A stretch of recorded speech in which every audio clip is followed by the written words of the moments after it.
at the National Postal Forum, and I have Ray Chin and Joe Lubenow. We're going to chat a little bit about international addressing standards. So, Joe, why don't you tell us about how this all started? Well, Jody, since you were involved, I'm only bringing back memories from about 1999. There, at the time, was no international standard for handling postal addresses for all the different countries in the world. And that's not a surprise to anybody because of the different languages and scripts and formats that are involved. As part of at the time, the GCA, which is now ID Alliance, a work group was formed and a project was started, which was really based in the U.S. at first. And it was to make an international addressing standard, and we obviously knew that we'd have to eventually get people involved from other places in the world. And an initial question was who should be the host, or under what auspices should this work be done? It couldn't really be done by one company acting alone. It couldn't even be done by people from one country acting alone. It needed an international basis for starting. And that was, at the time, the Universal Postal Union seemed like the most likely candidate for that. The Universal Postal Union is headquartered in Bern, Switzerland. It's part of the United Nations, and it is a body of whom the members are the posts of the world. So it was a good place to start. They had only recently themselves been involved in hosting the development of standards since 1995. And so by the turn of the millennium, we had a working group, and we were starting to work on a standard which was dubbed S42 because it came after S41. Really profound. Yes. And we had a committee, and we had representatives from several countries that took part in the initial meetings, including the United States, France, Great Britain, and several others. And later on, countries outside of the European or American area, such as South Africa and other countries, came in and left the process. But the work continued. There was like a working group where the private sector was engaged, because I remember Ray was on the working group. How does that fit into the story? Well, the UPU had only opened up to private participation in 1995. So it was the right time to be able to get a public-private partnership, you could say. I had been invited. I was working at the time with R. Donnelly, and you had to pay to play. If you made a contribution, or your company did, to the UPU, then you were eligible for the first time to attend meetings there and participate. So it was approved by the Standards Board as a project in 2001. And then the first version came out, and it was still primitive, but it had a couple parts to it. One was to develop an international vocabulary which would be suitable for describing the postal addresses of any country. Mm-hmm. And a second one that we added in pretty quickly was to be able to not just define a dictionary which could be referenced, but also to have a methodology that would do something, namely allow you to store your addresses in a certain way and then assemble them to create potentially valid addresses. And how would you know that you could create valid addresses? Because countries had begun by that time, initially the U.S. Postal Service, to have databases of the correct addresses, including the delivery sequence file, which had been there since 1991, and was a database of every delivery point that the Postal Service delivered to. Yep. So therefore, if we could have a method to assemble addresses from their parts, the parts would be defined by the vocabulary, the assembly would have to be done through software, and then you could actually compare to the database and see if you were doing it right. In timeline, though, in private industry, when did we get involved in that? I remember that working group, we met a couple times in Memphis. Yes. And to try to do that because you were trying to capitalize on the U.S. domestic side of what we did. Yes. And trying to correlate that, how you can get software companies to try to get involved in that in the standard. Right. Is that right? That was Some of the before? meetings were as early as 1999, And we had a secondary goal of trying to get more countries to have more of the prerequisites. So it soon became a side benefit that we hadn't anticipated, that we could get more countries to develop, for instance, a national standard for their own postal addresses, which developed countries tended to have by that time, but developing countries definitely did not have. So part of the process was to engage the developing countries, get them to define what are their rules, encourage them to start to develop a database, and in that way they'd be better participants and the standard would get more coverage. So it was a pretty good plan, and we went through several iterations of it, and by 2005 or 2006 it began to stabilize and begin to get more momentum at the UPU. However, it came to pass that the UPU had a certain limited amount of credibility and not necessarily complete credibility. So we would go out in those days and we'd try to talk to people and they would say, okay, but the UPU, that's a postal organization. Addresses are used by postal services, but also in businesses that aren't involved in the mailing industry. It's now pretty much the foundation of all commerce is using zip codes. True, and getting more countries to have zip codes could also be a byproduct of this. Still waiting on Ireland. Still waiting on Ireland, but Ireland was the only country in Europe that didn't have postal codes, and now they're going to get one, although... It's been a while since they announced it. And it's controversial, and how suitable it is still being discussed. Well, nonetheless, we had reached a certain point, and yet the take-up hadn't necessarily been what we were hoping for. Then, as I was discussing earlier, the 2008 period saw the entry of a new player into the game, which was the International Standardization Organization, ISO. And they hadn't had a working standard, and they put out a call for a meeting. And at the UPU, our committee thought, well, we have a natural basis for being a contender. So we went in and met, and it turned out to be 7 more years, and they agreed that the UPU standard, which we had already developed, would be one part of the ISO standard. It has other parts, which are dealing with address quality practices, for example. How do you assign addresses anyway? Many people know that the USPS doesn't have complete power to determine the addresses in the United States. I thought it was a completely political affair. Perhaps that has a lot to do with it because localities are involved, right, and other parts of government than the postal services are involved. So the ISO standard has different parts, but we're focusing on the part that says postal address components, which is the vocabulary, and templates, which is the assembly mechanism. And so that has progressed to the point now where it's a DIS, or Draft International Standard. The country coverage has increased. The S42 has 73 countries that are now working on a standard. Mary Law was talking to the people at the forum today and said 73 doesn't maybe sound like so great. It's not even the majority, but she estimated that it covers 90% of the addresses in those 73 because we have some of the largest countries, and the ones we don't have might be smaller and less developed still. But the interesting thing from the average person, to think that it takes 7 years plus and a lot of behind the work scenes to get that far. Right. It just seems crazy long. Yeah. But just the elements of address elements and parts.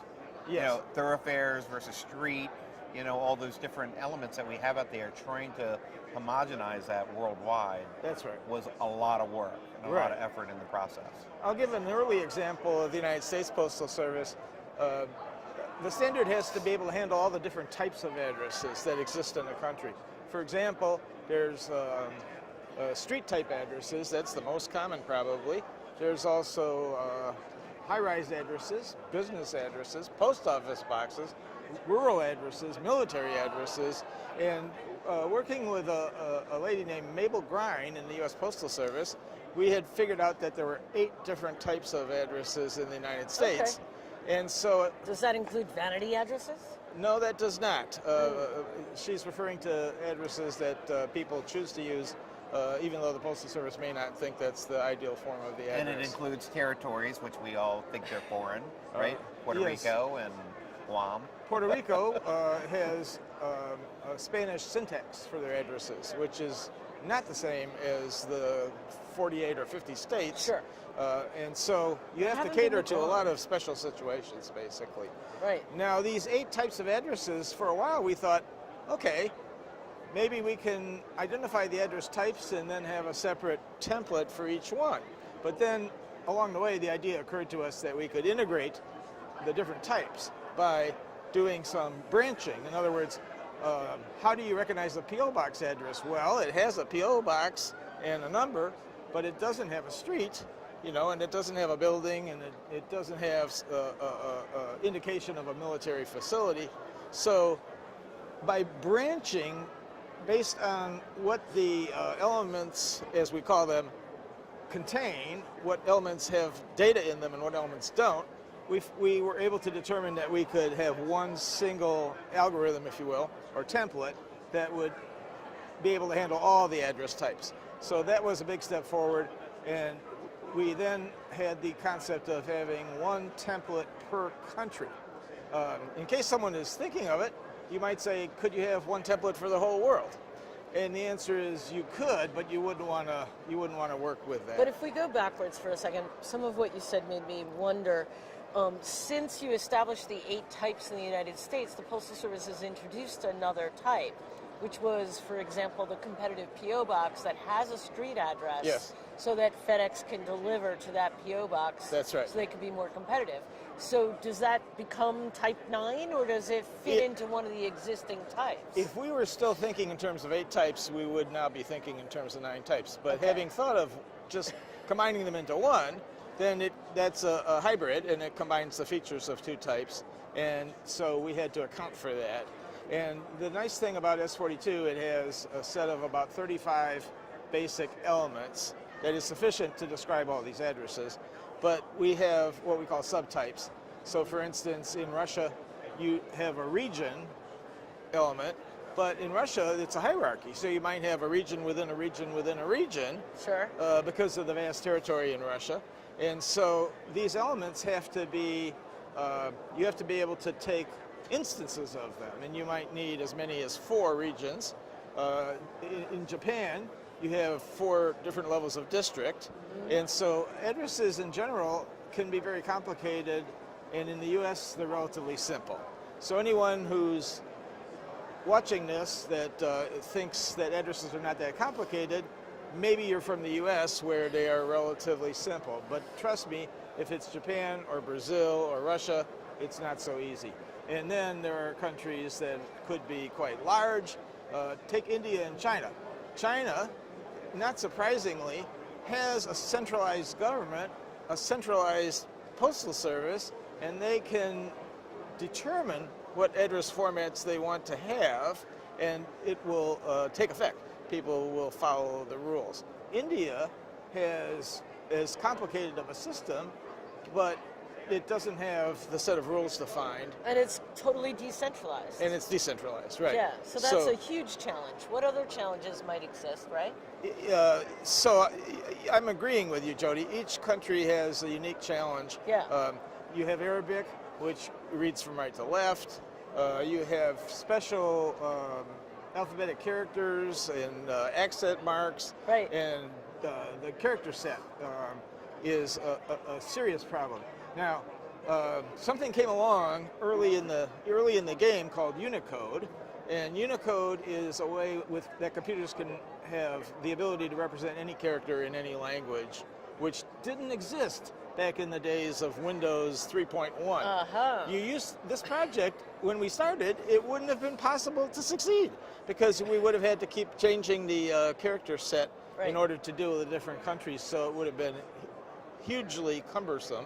Programming would be very painful that way. Very difficult, and quality control would be hard to establish. Right. But Unicode is now a de facto standard in its own right, and it enables you to have a file that has addresses from all over the world, and even if it's Turkish, even if it's Thai script, the language in the script may differ, the character set may differ, and yet we can handle that. Therefore, we can imagine that we can store the addresses of multiple countries in the same file. But Joe, which wouldn't have happened before. in the specification, though, you have all the buckets, as I call it, Buckets. of all of those elements.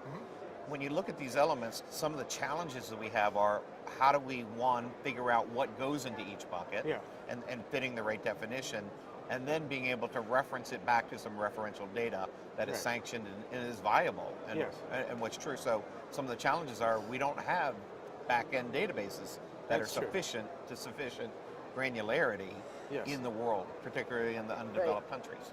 That is completely true, and it's a major difficulty with the project. So you see, from what I've said, more and more countries are developing these databases, and so the problem of reference data is being ameliorated by that development. And so we're happy every time we find out that more reference data is available.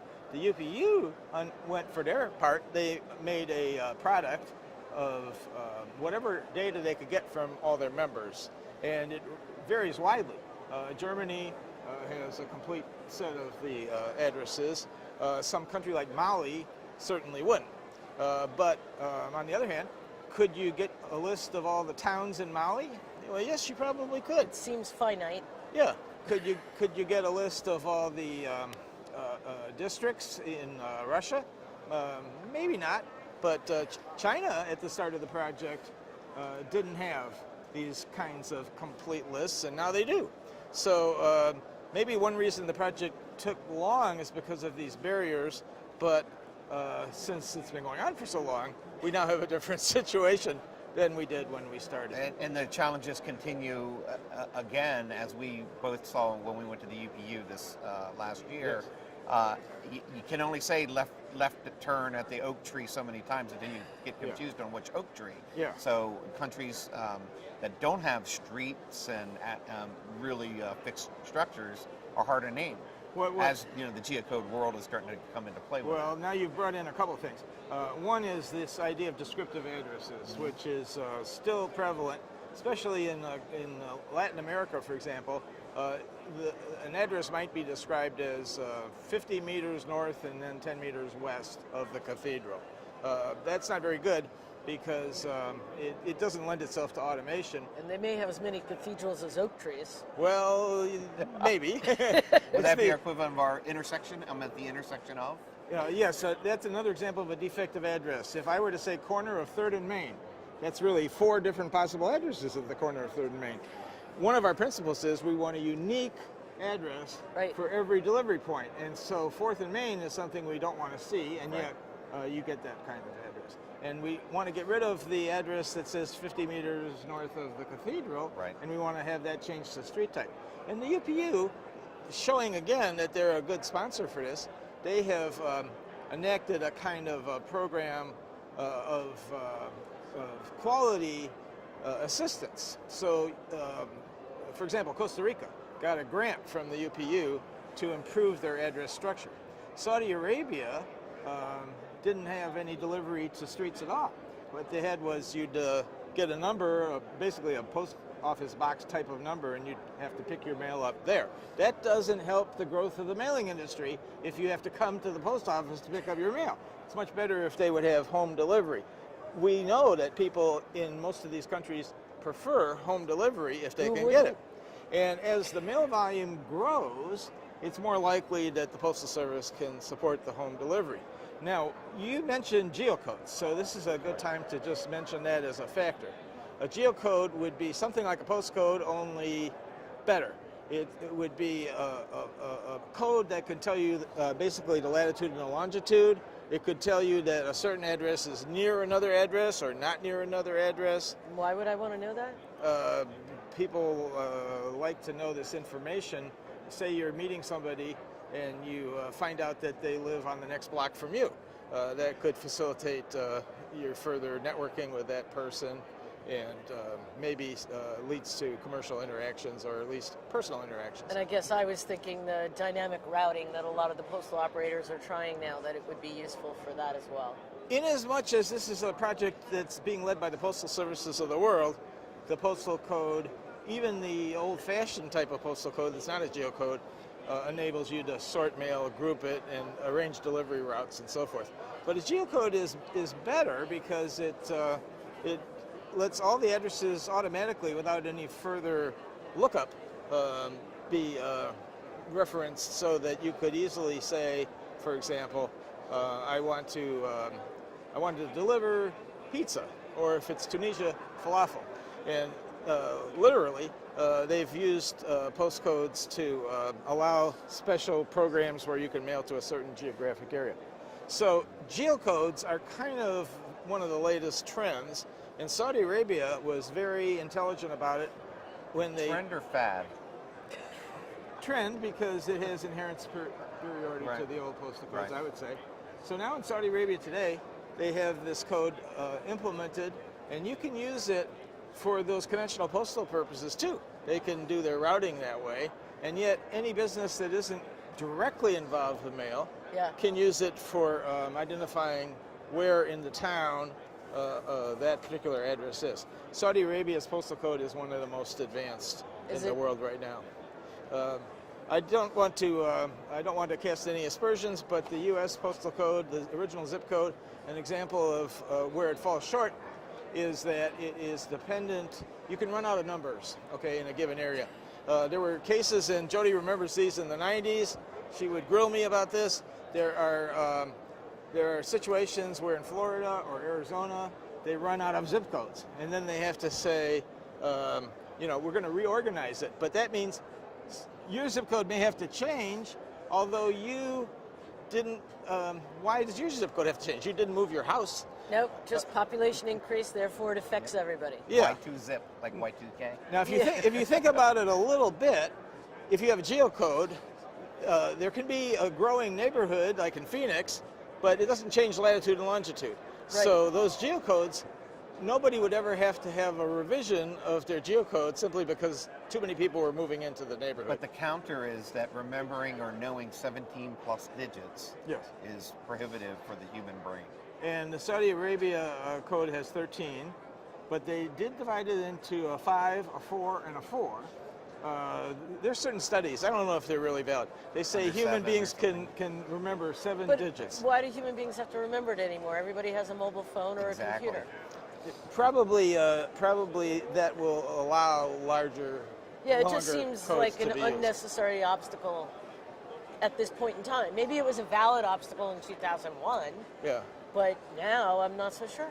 Well, do you think that, for example, everybody in the U.S. that I know can tell you their 5-digit code when you meet them? Almost everybody. Right. Not everybody can tell you their 9-digit zip code. And if you say, what is your 11-digit zip code? They don't know they have one. Most people don't know that they have one or what it is. And a check digit. Right. Let us never forget the check digit. So this sounds like progress, but now suppose we were to ask, what frankly are the challenges to getting this to be better used or more used by people? I would like to know that. And we would phrase it this way. I think Ray and I have discussed this before. The first challenge is, if you get a bunch of addresses that haven't been pre-submitted, which is what we work with in testing, addresses that we know what they are, and we know they're correct because the Deutsche Post said they were correct. But what if you get a bunch of addresses in, as you would in an ordinary situation, where they might not be complete, they might not be correct, they might not be current? Then you have to find out some way to validate them. And an example would be, it might be incomplete because it's lacking an apartment number. It might be incorrect because the postal code is wrong. It might not be current because the family that lived in that house has moved to another house and you didn't know that yet. And I hope they don't have the same name, those people that move in and out. Yes, if Smith moves out and Smith moves in, it's really difficult even now for the postal service. But you jump all the way there knowing and thinking that you know the elements out there. And as we've discussed many times, parsing becomes a big element. There you go. So Ray's identified the second challenge. The first challenge would be, do you even know what country it's in? If you recall, I mentioned that these templates are based by country. So the first challenge is to figure out what country it is so that you can figure out what template to use. But the second challenge is, now that you know the country, what elements are actually in it. And we know from the standards work what elements are required. For example, a valid U.S. Postal Service address has to have a city, it has to have a state, and it has to have a postal code. And it has to have one of several things beyond that, except for if you're not going. There was this piece that had Jody Berenblatt and a barcode that I was shown. I've seen Gary Reblin's piece. Yeah, yeah. So maybe there'll be simplified forms that come up, but for conventional purposes, we know what are the required and the optional elements, okay? Okay. So now, just having the standard, we know what are the required and optional elements. But do we know whether there is a town called Lincoln in Missouri? There's a Lincoln, Nebraska. Is there a Lincoln, Missouri? That's the issue of reference data, okay? So if we were to say, maybe Lincoln, Missouri would be valid if there is a Lincoln in Missouri, but Monroe, Missouri would be invalid, even though it's similarly, the syntax is the same, but it's not actually an actual town. That's where reference data comes in. But is it Lincoln Street, or is the person's name Lincoln, or is it really the city named Lincoln? Or they work for Lincoln Insurance Company. There you go, right. Yeah, this is the kind of challenge that makes it hard sometimes. So the first challenge, again, to repeat, is what country are you dealing with? If you aren't sure, then you need to try to figure that out as best you can. And the second challenge is, what are the actual matches between those parts or components and the reference data? So to solve this problem and make addresses really work seamlessly, you need to have the standard, you need to have software, and you need to have the reference data. This is going to limit the ability of some home computer enthusiast to really make this work. It's going to take a company that has a lot of So those are the primary challenges then? Yeah. Is there Right. anything else that people need to know, Well, challenge-wise? I wanted to finish that thought by saying that that GrayHair software has the standard, has the people to do the programming, and has the reference data in large measure and can acquire what they don't have to the extent that it exists. And so after 15 years of work, we're nearly to the point where we can put all these different pieces together, and perhaps that's why GrayHair is now taking the attitude that the time is ripe to begin to develop the software that will enable such a standard to be used and to solve real problems in the real world. Do you want to comment on that, Ray? Yeah, I think it's important that companies have to understand that they even have global addresses. Yes. And then when they do have the global addresses, do they even care? In the past, they don't really care. They just say, you know what, it goes out or it gets returned, it doesn't matter. And we're getting them to recognize that a little bit more with that. And of course, with the invention or the use of e-commerce, mail and packages and elements are moving outside of the country. So there's a lot more awareness to that, and of course if it's return management, there's a really big problem out there. So the ROI is starting to have some good payoff and reasons to use such. This morning we were talking to this fellow who works with a church. It's, I believe, sort of an evangelical church, and they mail out materials, which they don't get compensated for it. They voluntarily are mailing out materials with a religious purpose to all over the world.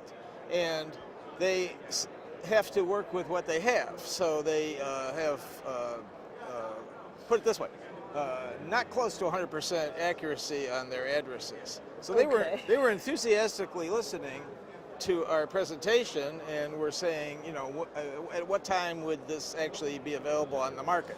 So I had to say to them, it could be a couple of 3 years off yet, but the conditions are right. The standard is about to be recognized by the leading standards bodies, and there are many possible clients there. You know, in this case, a nonprofit, right? But also magazines and catalogers. Wouldn't you have to suppose that there will be more international mail as we move forward toward global e-commerce? I would make that assumption. Absolutely. Yeah. So this is something that's needed, and there's customers just waiting there. Probably they know that they have difficulty and they don't know how to find a solution, Well, and it's honestly usually a very small percentage of their business. Yeah. So if you play by the 80-20 rule, it doesn't get much attention, even if they do care. Right. And it's funny, I've been to a few retail shows, and they say, what do you do when you get returned packages? They Google it to try to figure out the address. Not a bad idea. You know, between Google and Google Translate and some of these services that didn't exist when the project started, it's possible to research the defective addresses and So you try don't have to correct call them. China. Well, and that might be difficult if you only speak English. Yeah, that would be my personal limitation. Yeah. But in our world of the software, our goals are to take advantage of all the technology, of all the referential data, to be able to make a very cost-effective method to use the global methods. What we've done in the domestic world and doing very elegantly, efficiently, and cost-effectively, we're looking to build, and we're at that right time to build solutions to be taking us into that area. Now, just as an anecdote, about 10 years ago, there was the fellow who was head of the committee was from Morocco. And so he was eager to encourage us to work on Morocco. In Morocco, they use two languages, French and Arabic. Yeah. French goes left to right, Arabic goes right to left. And so he was enthusiastic when we told him that we would be able to handle those all together. And I had a great moment when I went to the UPU to present this Morocco template, and I was nervous, but I was just presenting it to a group of people from many different countries. So I decided to lead off by confessing my ignorance and said, look, I can't speak Arabic, I can't write Arabic, I can't read Arabic, and yet I could, with this tool, properly format addresses in Arabic because the name of the town is in the town position. The name of the street is in the street position. This is a benefit of this methodology that might not be fully appreciated. If you're a company in the mid-size range, you can't afford to have all the languages of the world represented on your staff. Or maybe you can't. It's unlikely that you would have somebody in your company. Well, there's too many languages. Yes. But, you know, to the extent that you could be a small company, you can still be diverse. Well, right, but the UPU has 192 members. So how many employees are in GrayHair? Not 192. And this would be a serious And we're impediment diverse, to but people. not that diverse. Yeah. you can't hire somebody who's from Mexico because you have somebody from Mexico, and you need Azerbaijan now. It won't work.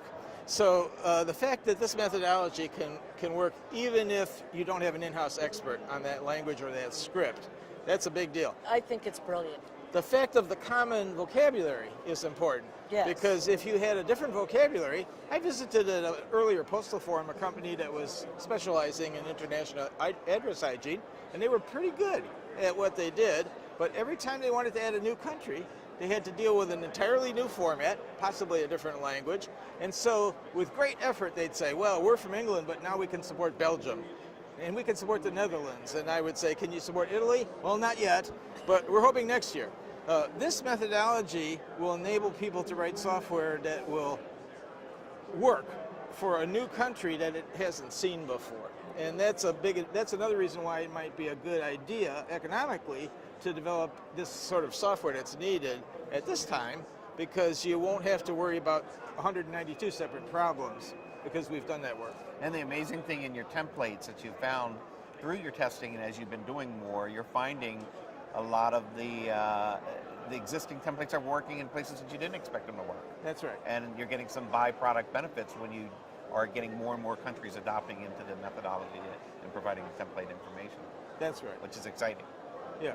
So the future, as I see it, would be that global commerce would become more important, and for the U.S. mailing industry, we might have seen the peak of mail volume. That's what they say. Perhaps for all time. So if we're past our peak for domestic mail, then how can the U.S. mailing industry grow? There seems to be one obvious answer short of colonizing Mars. Yep, and leave the country. And that would be to go international. So I think that's important. I would like to take some time to thank GrayHair and also some former sponsors, Time Warner, a former employer of Jody. Pitney Bowes, not a former employer of Jody. But Ray formerly worked there. Former employer of Ray. Yeah. It's the same group of people, and you can run into them around the forum if you like. So there has been, in 6 figures, support for this. And the UPU has been consistent, and actually, why not? The standard is owned by the UPU. So anyone can pay the really minimal fee to subscribe to the UPU standards. We're not doing this to make Well, you some sort of might monopoly. not be, but Well, maybe GrayHair would like a monopoly. Well, then you'll have to have that best software. no, I heard GrayHair believes in capitalism Capitalism. Right. as Pay opposed the to bills. monopolies. Pay the bills. Right. Competition is good for us all. So what do you think of the future, Ray? No, I think it's real important. I think obviously data management, managing the data, getting companies to understand you have to really manage your global addresses just as much as you do your normal domestic addresses. With e-commerce, it's going to continue to expand, and it's going to become a real pain point in order to be able to manage that data. And then also, which we didn't really touch about, is customs, and in the processing of that, getting the standards so that we can really streamline the international delivery of elements, parcels, and packages. Let's mention that problem, because that's a real world problem. You're telling me that customs has something to do with the addressing? Yes. Okay, explain. Consider 2 things. Customs forms have to be filled out in many cases when you are shipping something internationally, and they have a form. And whether it's a commercial enterprise or even an individual, that form has to be filled out, and the address of the recipient has to be included. However, the form is small, and the amount of space for the address is not sufficient, as anyone who works with this will tell you, so that you have difficulty. This was always bothersome, but in the current security climate, it becomes important for governments to know who's sending the package, who's receiving the package. It could be a critical piece of information. The forms are not sufficient to do the job. They can only make the forms so big, or if you're sending a piece of jewelry in a small box, the form won't even I thought they were automated. fit. No. I mean, they're automating the customs forms. Yes, they're but requesting and requiring electronic customs information before the item shows up at the country Okay, for but advance notification. that can be true, but a human being has to still fill out the address. That's not automated. So I believe what I'm saying is, imagine that there's like a mail.dat for customs that's international. Right. But I know the mail.dat doesn't normally include the name and address, but in this case, for this example, it would include the name and address. And so, there's always going to be some inadequate hard copy form. Right. It seems we're destined to live with that. But I believe that we're in the process of enabling it so that a human being would either enter the information into the digital documentation, or there would be some sort of automated portal between my database of my customers and my ability to communicate that information to the destination country. And my take is, whether it's on paper or whether it's electronic, address validation is crucial in this application, particularly with the custom side of things out there. But data entry and real-time validation, of course, using templates are an important part of that. But it's got to be impossible to do the address validation when it's hard copy. If you're online, there's sophisticated systems available to do validation while the people are still sitting there, entering the address. Yeah. But that isn't always possible with customs forms. Right. So if you have, we say addresses should be complete, correct, and current. And in GrayHair, we say also deliverable. I believe that if it's complete, correct, and current, It's inherently deliverable. Not always. By Postal it would be, but whether the person's there and whether it's truly a deliverable is the valid element. Taking name and address as an element, that's important. I'll just agree with you. Okay. But that's a D, and we have 3 C's, so we can't really have a D. The report card is... there you go. Right. Well, you'll have to think of a different way to articulate it, perhaps. So there's an example, though. Customs forms have nothing to do directly with the Postal Service, and yet it would make perfect sense to go to the UPU and the World Customs Union and bring this to them. And that's happening. there's another related problem that that we can try to work on, which is what they call harmonization in Europe. Yes. Harmonization means that they have trouble in Europe because the address order of the elements is different from Germany to France, from France to Spain, from Spain to England. And so they want to have a unified European economy, and one barrier to it is the different address formats in Europe. So there's a project called harmonization of labels. You can think literally about a label, but literally is not the only way to look at it. It could just be consistency of label formats. Great. Yes. So there's enough unplowed fields in this area that when we're able to begin to develop solutions for this, there should be plenty of opportunity for marketing and sales to do their job. Sounds good. Yeah. So you covered all the challenges. I think so. Is there anything else about the future of international addressing you want to talk about? Well, some people feel that the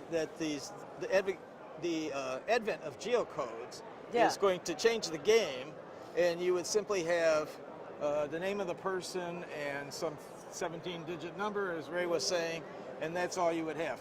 But think about this. A 17-digit number, what's the probability that one digit could be wrong? Right. And what are you going to do when one digit is wrong? You won't even know if you don't have any corresponding information.